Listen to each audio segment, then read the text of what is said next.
All right. I think I muted. Good morning, everyone, and welcome to this morning class. I want to believe you had a nice rest last night, and we are doing well. Okay, so this morning we shall be kicking off right away. We're a little bit behind schedule. We started discussing on the subject of motivation under the course Business Psychology, BAM 405. Okay, we're already a little behind schedule. I read up the table of contents for us, and just by way of a reminder, we talked about business psychology, and we were able to introduce the course last week. And we said it's a study of the principles of psychology as applied to business, and deals particularly with the behavior of consumers, of employees, and people in general, because psychology is that study. So we also said there are many branches of psychology which I will not go back into. Okay, you can always go back to your notes and refer to what we did last week. Okay, we're already behind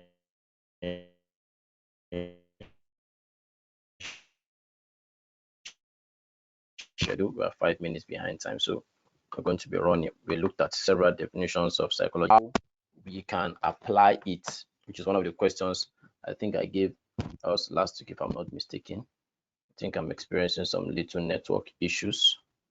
I think I'm experiencing a little network issues here. Okay, just a minute. Let me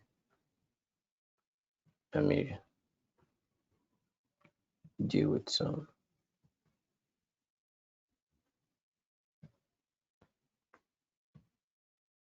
Okay, so we are back. I think my audio should be better now. So we looked at the importance of business psychology. We looked at the objectives. We looked at what we call human behavior.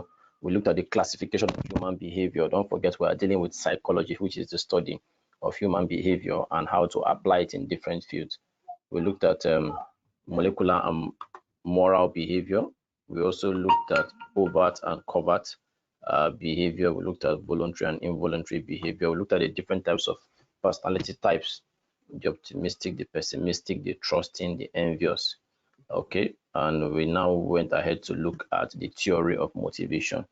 We looked at Maslow's hierarchy of needs. We also looked at the two-factor theory by Frederick Hensberg. We looked at the two-factor theory, from which we proceeded to talk about McGregor's theory of X and Y.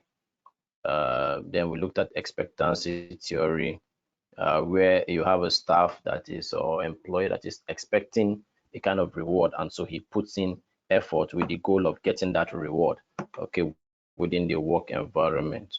Okay, we looked at all of that. And so the next topic on our course outline is the psychology of leadership. The psychology of leadership. And based on the context we are going to be having for this class, I believe we'll be able to cover this course in good time.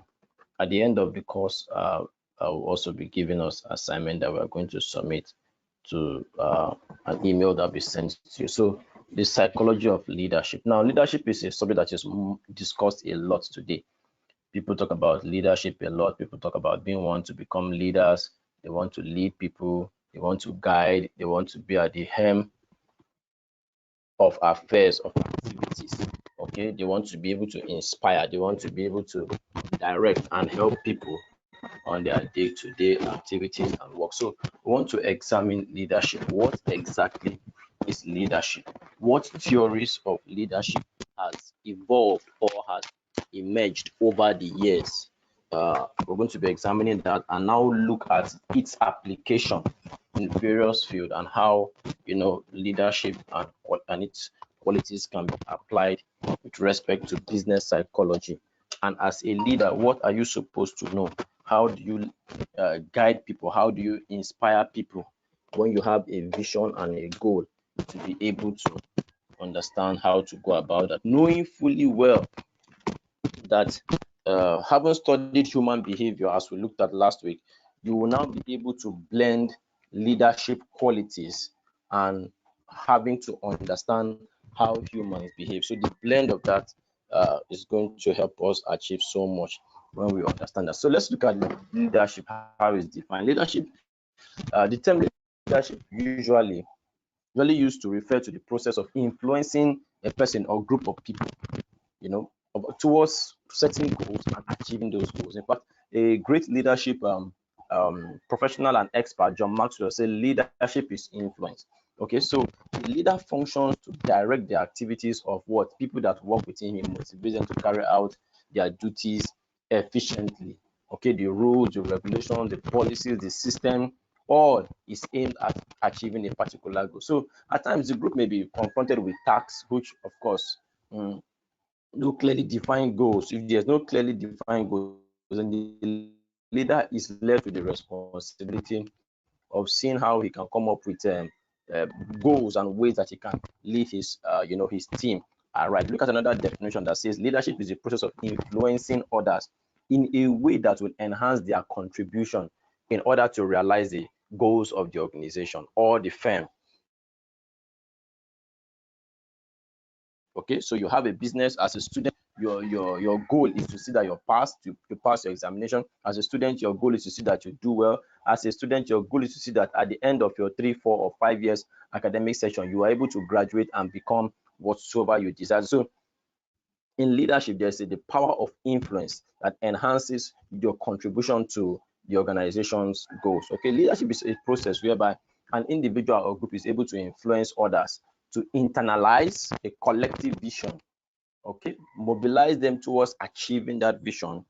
Okay, effective leadership transforms people's goals and ambition, even their identity, and replaces them. Some people work with what is called an ideology.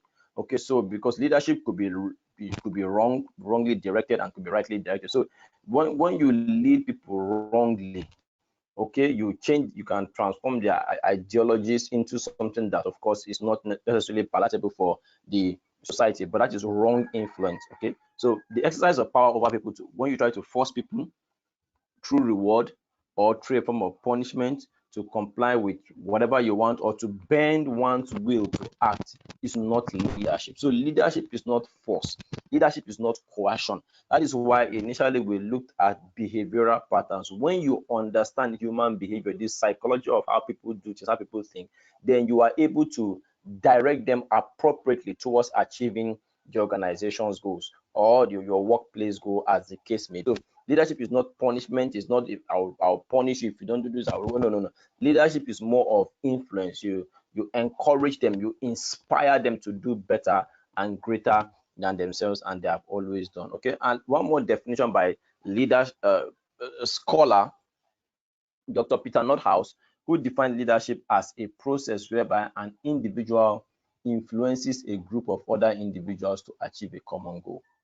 When an individual, just in line with all what we have, other definitions that we have looked at, when an individual influences other individuals for them so that they can achieve a common goal. This definition makes clear that leadership is not a trait or behavior. It is not position. You are not made a leader by your job title. So you're made manager. You have been made the manager, or you have been made a class rep, and you are seeing yourself because of that position, because of that title that people call you, that honor and that respect, that accolade that people give you.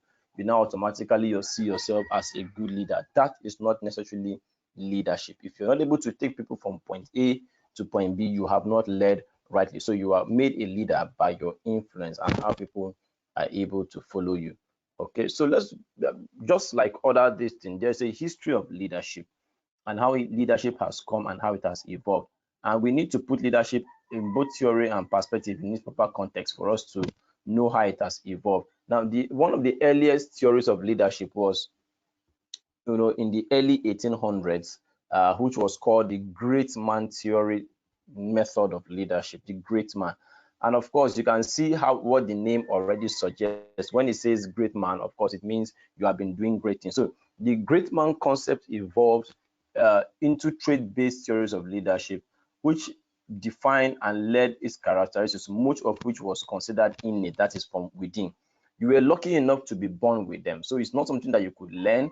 You could not necessarily become a leader. You are born with those traits. You are born with those chromosomes. And if, of course, going deeper into biology and physiology and anatomy and medicine, you talk about things like chromosomes. In other words, the DNA are already, they come embedded with these characteristics and these traits of leadership, which if you did not have, then as it were, you were not lucky.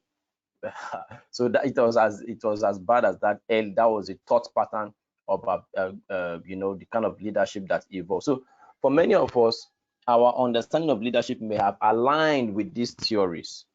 Leaders were often men with dominant personalities, okay, as we shall see in history play over again. So it's believed that when you were dominant, when you were bossy, when you were big, broad-chested, and you spoke and everyone feared you, then you were a great leader, okay? And which, of course, is not necessarily true today, okay? Now, in the middle of the of this recent century, study of leadership has gone away from just traits to also study of behaviors. Now, traits has to do with characters, inborn characters, but has gone to behavior, outward portrait of attitude. Okay.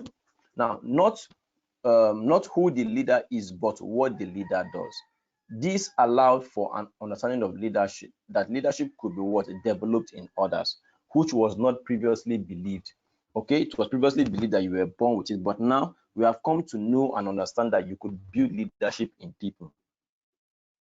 You could see people who initially probably are timid, are afraid, cannot help themselves, cannot lead themselves, but eventually and over time, when they stay under the influence of a good leader, then they learn those attributes. They become bold, they become confident, and they are able to also lead others. So the most prominent leadership roles today build on this understanding and begin to integrate the perspective of followers and the contextual circumstances in which leaders find themselves. So contemporary theories of leadership wrestle with the motivations of leaders.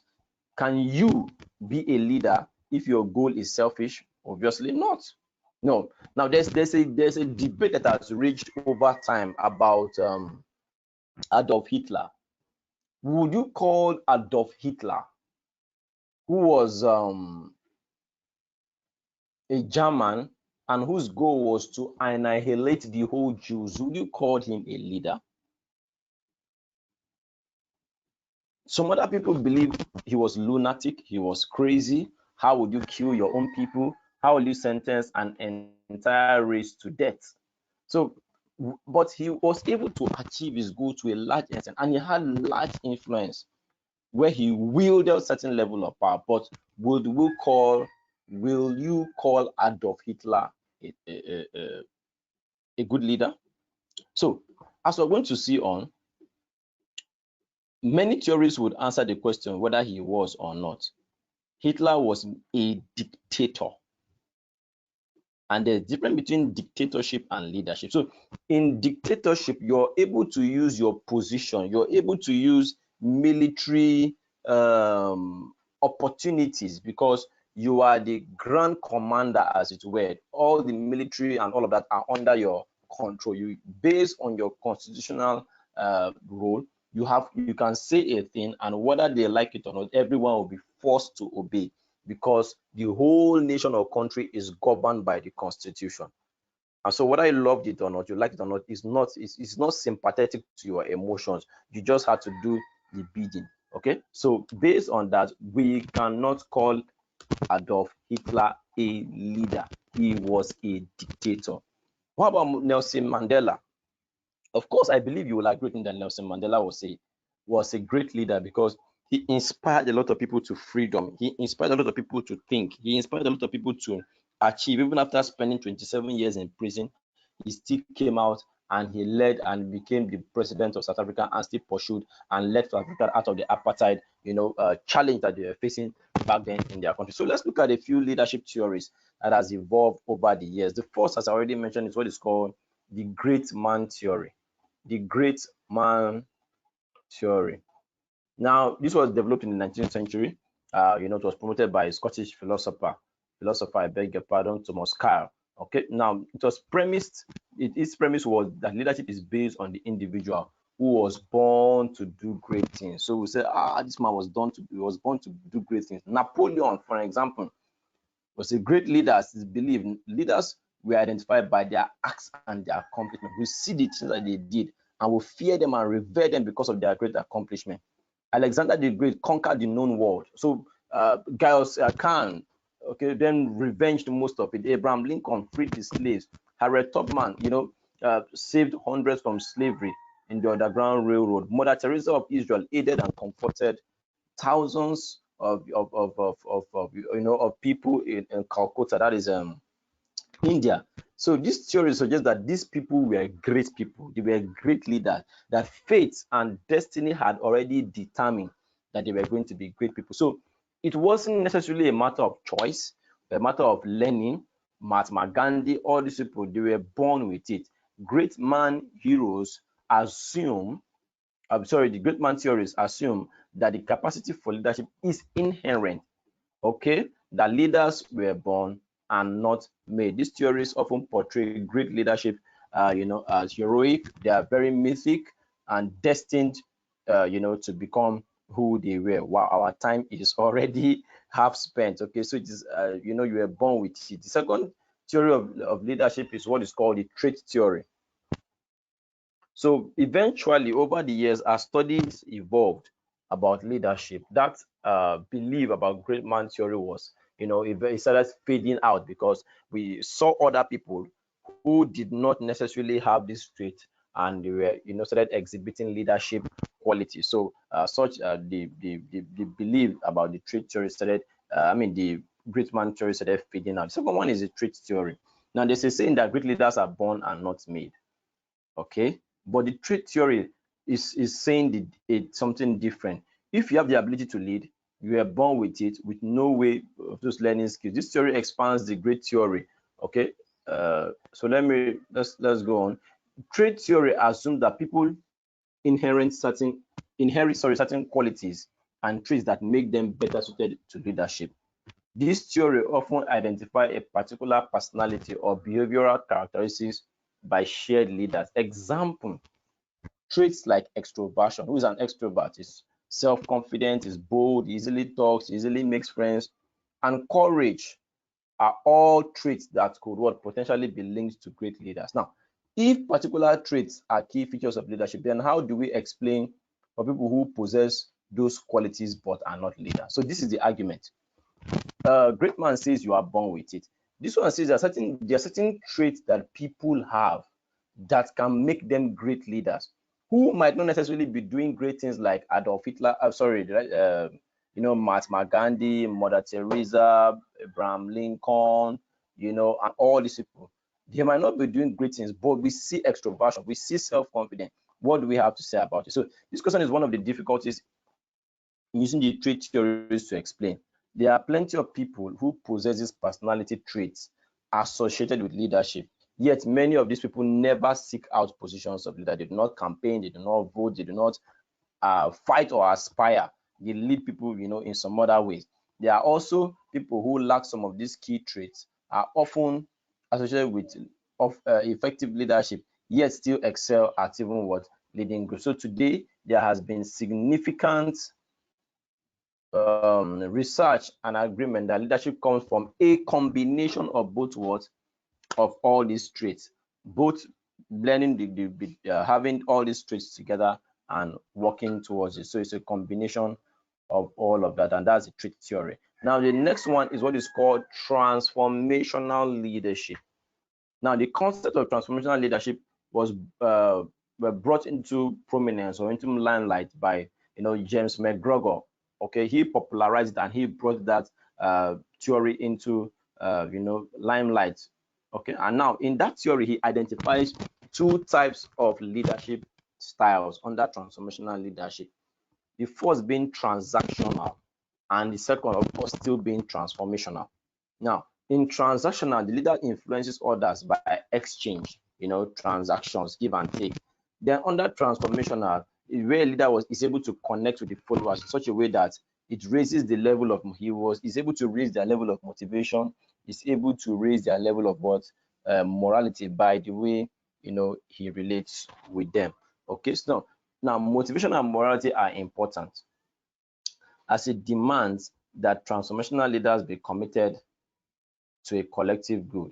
This may be a societal good, such as starting a community center or improving air quality, or more personalized goods, such as helping, direct reports for people to reach their potentials. So look at these are the leadership traits that the man who proposed transformational leadership brought about. Okay, look at some of the factors. Say idealized influence, inspirational motivation, intellectual stimulation, and individualized concern. So transformational leaders have an ability to want to follow a vision. They make you want to follow what has been laid down with the goal that is intended. They inspire you. So communication is a very key, in leadership. So the transformational leader is able to use words, okay, and other means to encourage and inspire people to action. Transformational leaders also stretch others to think deeply and beyond their ordinary level of thought for them to innovate, and also transformational leadership show care among people and individuals. Okay, so don't forget the leadership theories we are looking at this morning. We said the first one is what is called the great man theory. Okay, after looking at the history, the great man theory, we looked at the trait theory, we looked at transformational leadership, and the next is what is called contingency theory of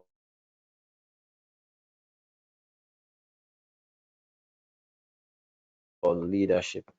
Contingency theory or leadership. Now, these theories of leadership focus variables related to the environment that might determine what particular style of leadership is best suited for the situation.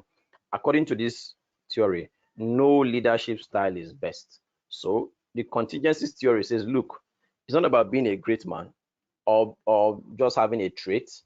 It's about the circumstance we are faced with.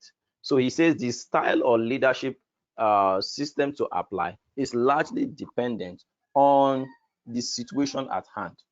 So based on that,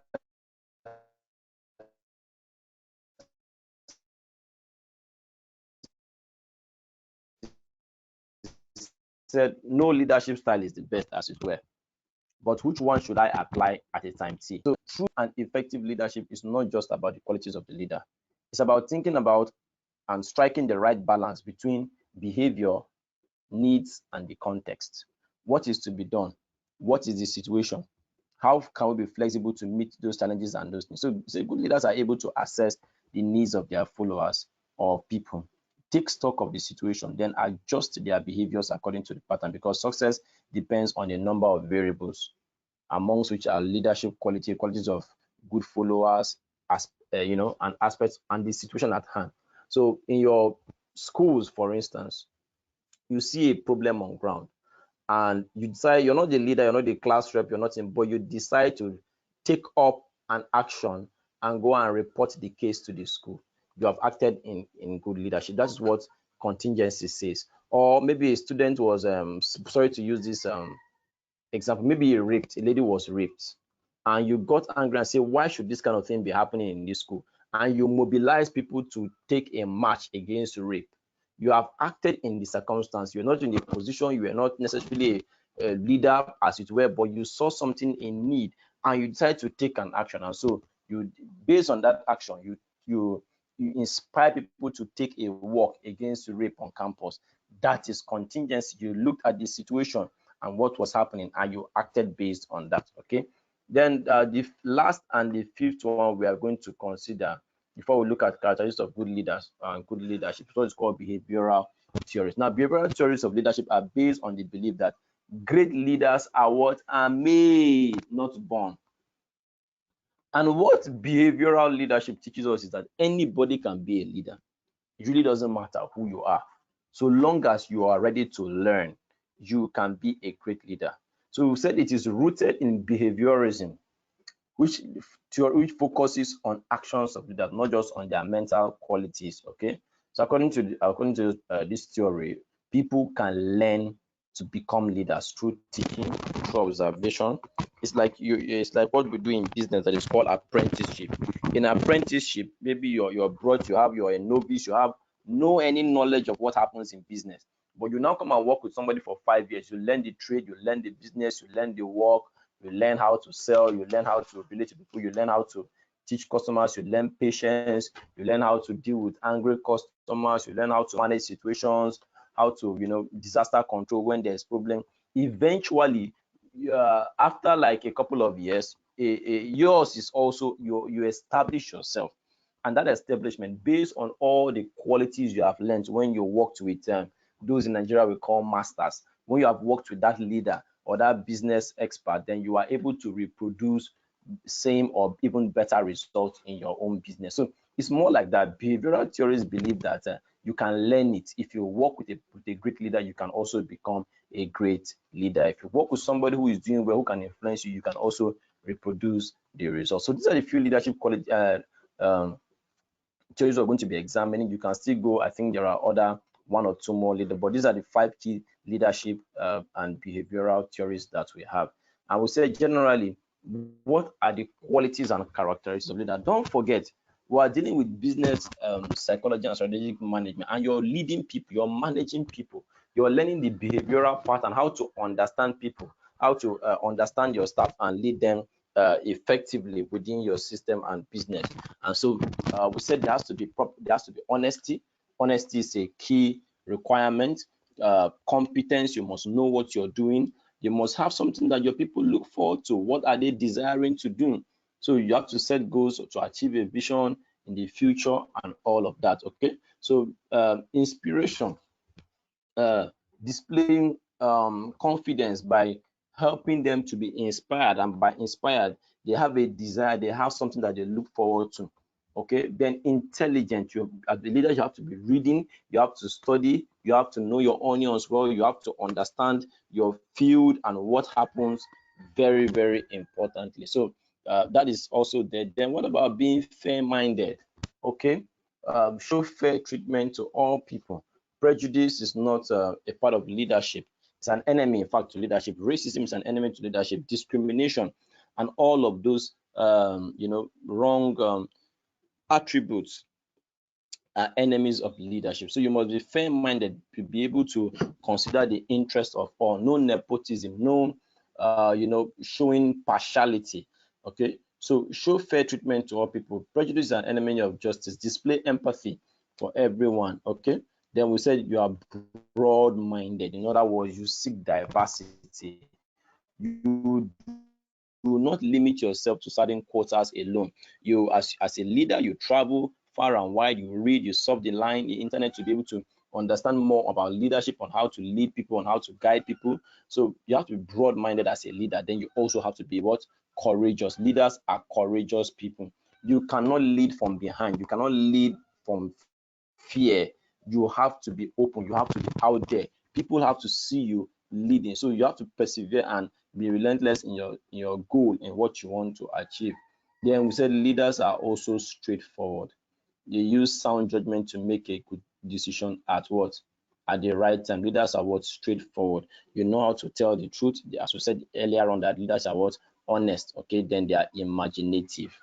By imaginative, we mean they can think far, they can think wide, they know how to stretch the borders of their thoughts to be able to accommodate great and bigger things, to be able to lead and change the thinking patterns, of people that you lead. So show creativity by thinking of new and better ways and goals of doing things. So all these things helps us. All these things are qualities and characteristics of leaders. Okay.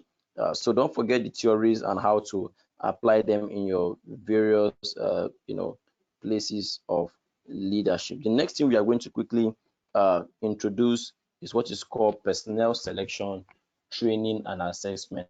I have just about 5 minutes more. Personnel selection, training, and assessment. Personnel selection, training, and assessment. Okay. Personnel selection, training, and assessment.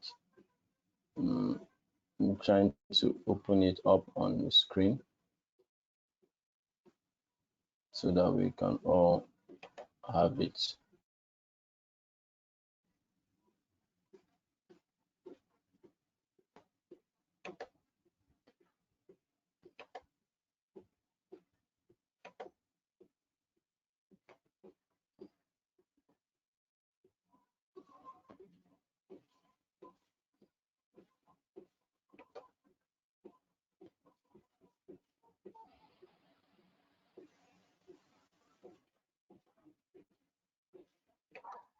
Okay, let me just I will just introduce the course for us, then we'll be able to start the course proper by next week. Personnel selection, training, and selection. Now, one very important key thing in every workplace is what is called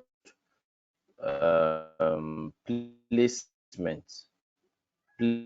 Placement, and placement has to do with you know, recruiting staff and giving them a place where they are supposed to function within their work environment. So when you are employed with goal that you are going to do a particular thing. So personnel, how do we select? How do we get the right person for the right job? How are we identify those that we need to carry out a particular job? Okay, so that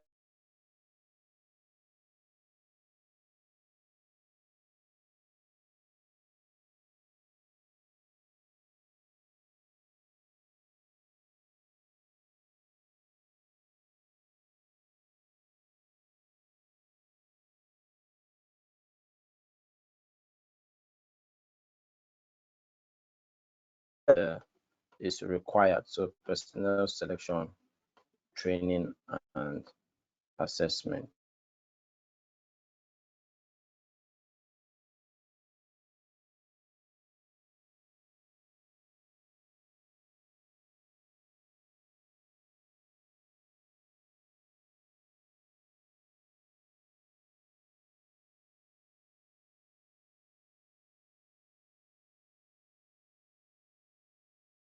Okay, so I believe you can see my screen now.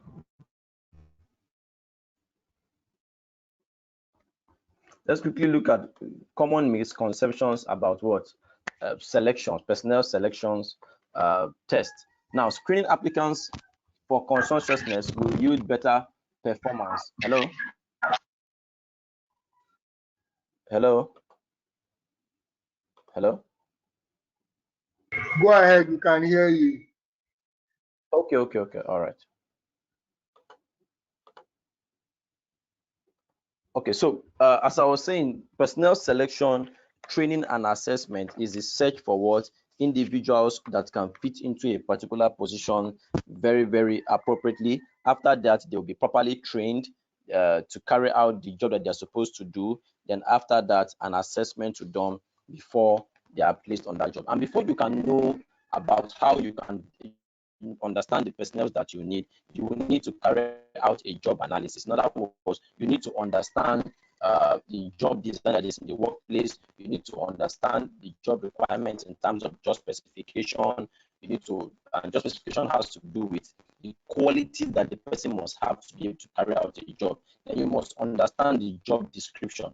The job description is the work that the person that you're about to bring in are going to carry out. So once you have outlined your job design, bringing out your job description, which I said is the detail of what is supposed to be done on the job. If you are bringing in somebody into your work environment, one of the questions you want to ask them is that what are you going to be doing? What are we employing you for? So what you're being employed for and the job that you're going to be carried out is called your job description. And we want to match your job description with your job specification. Your job specification are those qualities that you must have as an individual to carry out the job that has been described. So we're going to be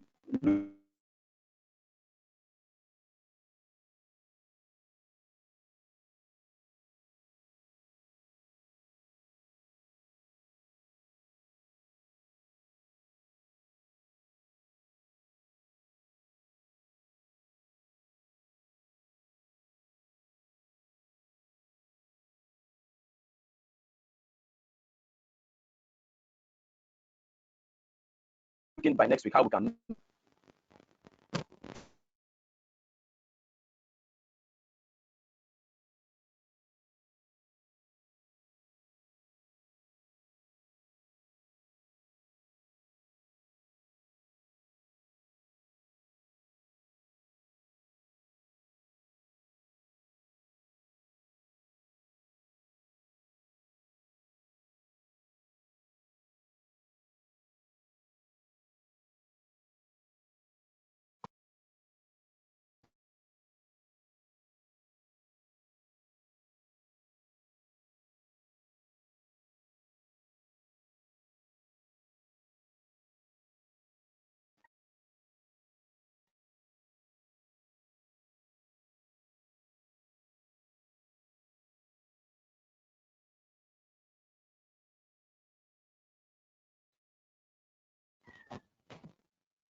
We are so sorry, your lecturer probably is having a problem with his connection, though his time is up, so we'll be ending the class now. Please join us same time next week for the same class. Thank you.